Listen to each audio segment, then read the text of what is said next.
Ito na po ang isa sa nagawa po nating graft na crested lactea.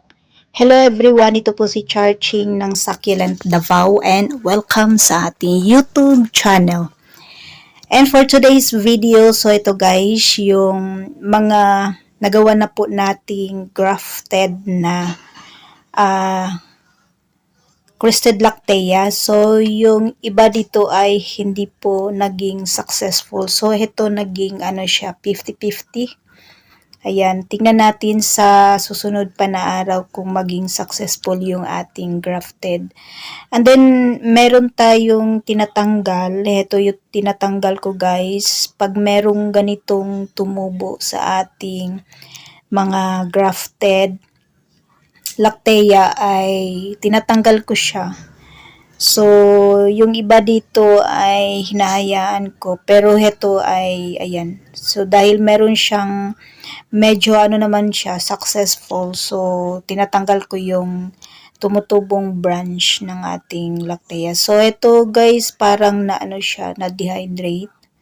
So, hindi siya, kagandahan. Yung iba dito na katulad nito, ayan, hindi siya successful.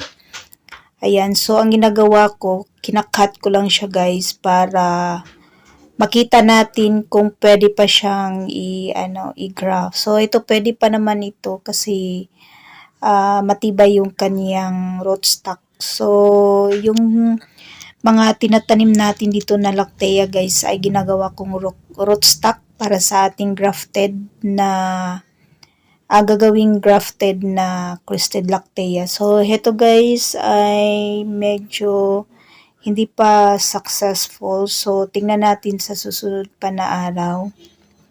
And then, heto hindi rin successful. So, ito guys, isa sa example na successful na grafted na crested lactea. So, yung tinuturo ko na heto katulad nito, pwede na tong So, heto siya. Ayan, ito yung isa, naging na. Ayan, successful na siya guys. So, maganda yung naging resulta nito kasi ayan, sobrang ganda and then malaki na and then ito medyo hindi pa kagandahan. So, ayan, at meron tayong nakikitang naging successful. So, ito ay gagawin natin mamaya, yung gagawin natin rootstock para sa ating crested lactea. So, ito guys, yung natin, ayan, malaki na siya, na-graft natin. So, heto yung ating mga mother plant ng crested lactea. So, dito ako kumukuha ng ginagawa nating, yung natin, yung ginagawa nating graph. So, dito tayo kumukuha. Ayan. So, yung iba dito ay tinatanim ko. Ayan, heto at merong, ayan, natanggal. Meron sigurong dito. Sipa. Kasi ginagawang to paglaruan ng mga bata. So, yan, nilagyan ko siya ng medyo lang, konting bakod. So, ganyan lang ko magkuha guys ng ating, ayan, yung ating igagraph na crested lactea. So, ganito lang siya kaliit yung kinukuha ko dito. So, ito isa sa hindi naging successful. So, tinanim ko lang siya dyan and then, ayan, tumubo po guys yung ating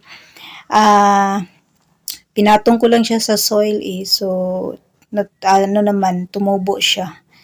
So, ganyan, pag hindi siya naging successful, ang ginagawa ko ay, ayan, tinatanim ko sila ulit. So, ganito lang yung kinukuha ko na sample na gagawin nating,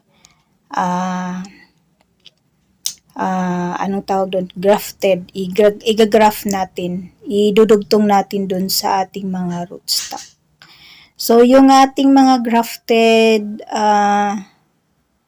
lactea dito guys ay na sila mga 2 years, more than 2 years yung pinakamalaki natin.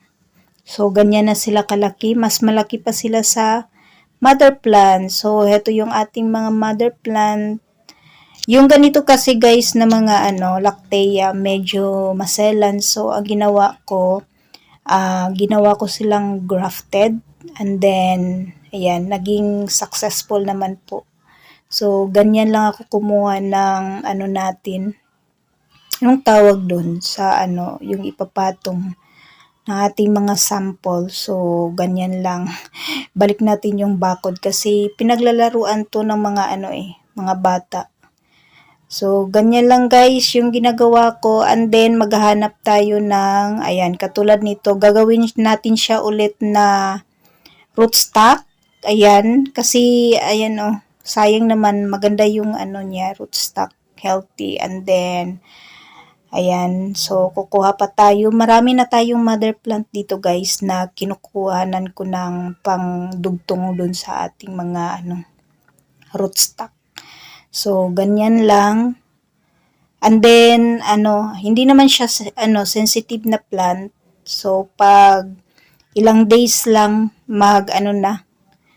magdadry na yung, niya, sugat. So, ganyan na laki yung ating mother plant. And then, yung ating mga cactuses sa baba. Ayan na sila guys. And then, yung ating tinusok-tusok dyan na haworthia. Malalaki na. So, heto at meron na akong, ayan, ganyan lang yung ginagawa ko guys. Slice lang natin sa baba, patulis. Ganyan lang siya. And then, hanap tayo ng rootstock na pwede nating pagdugtungan itong ating crested. Mas maganda yung ganito na size or katanda. So, dito lang natin sa may medyo matanda na part. Kasi pag medyo pa siya bata, hindi po maganda yung magiging resulta. Pero hindi naman siya basta maganda lang yung kapit. So, ganito lang, slice lang natin sa gitna.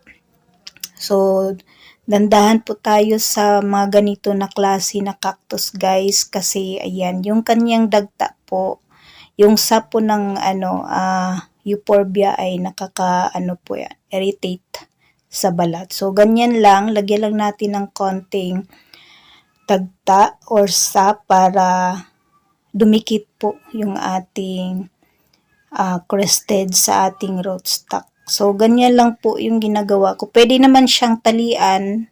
So, sana hindi lang tumabasa para dumikit kasi lagi pong maulan dito sa ating area. Hindi po natin alam kailan uulan. So, kahit mainit po dito, pagka gabi ay maulan po. So, ayan, pag mabasa to ng ulan, hindi po yan magiging successful. So, sana hindi siya mabasa. So, ganyan lang guys, lang natin siya, insert. So, ganyan lang, hindi ko na siya lagyan ng tali. So, tignan natin kung magiging successful yung ating gawang grafted na crested lactea. So, sana hindi siya mabasa ng ulan. So, ito guys, yung sa isa na naging successful nating grafted lactea. So, yan at medyo malaki na siya. Yung isa natin na dito, na grafted lactea ay nailagay ko na po dun sa ating naitanim na po natin siya sa pot. So, abangan niyo po yung pagtatanim natin ng ating napakalaking crested lactea. So, yan guys yung sample natin na ginawang grafted crested lactea. So, ayan, pagkatapos ng ilang oras ay nakagawa po tayo ng ilan ba to? Ayan, heto, ayan, inulit ko siya. Ayan, isa ito sa inulit natin kasi hindi siya naging successful. So, mga ilang days lang naman guys, 1 week or 2 weeks, ay makikita na po natin yung resulta kung successful o hindi successful yung ating pag-graft dito sa ating Crested Lactea. So, yan. Mga ilan bang na, apat. Ayan, heto. Ginawan din natin kasi to pwede naman siyang tanggalan ng tinik sa side. So, ganyan lang siya guys. Madali lang naman. Sana hindi sila mabasa ng ulan. Ayan. Para maging successful yung ating ginawang grafted. So, heto din. Ayan. Nadugtong na natin. Panglima. Ito yung panglima. And then, sa naman po, bago natin sila i-graft, ang tinitingnan ko lang sa plant natin ay dapat hindi siya dehydrated. So, nadiligan ko to ng ilang araw. Ayan, at depende naman po. Pag maraming sap ay, ayan, sobrang healthy ng ating plant. So, yan, tingnan natin ng mga lang. Hintayin natin ng ilang araw kung magiging successful po itong ating ginawang grafted Crested Lactea. Ayan, ata tayo guys, nakapito. So, yan lang yung nagawa natin ngayon. Ayan, heto yung napakaganda nating dito, yung ginawang grafted. Ayan, and then heto din. Ayan, naging successful yung iba. So, pag ganito, ayan, successful na po yan. And then, heto pa, yan, napakaganda nito guys kasi white ghost. Yung ating albino, ayan, pinatong ko lang siya dyan. Yung ating albino, and then heto din, ayan. Ito yung mga una kong naging successful. So, napakaganda nilang tingnan pag naka-graph. And then, mabilis pong lumaki. Ayan, meron tayong nag-graph din na albino or ghost lactea. Ayan siya guys. So, napakaganda.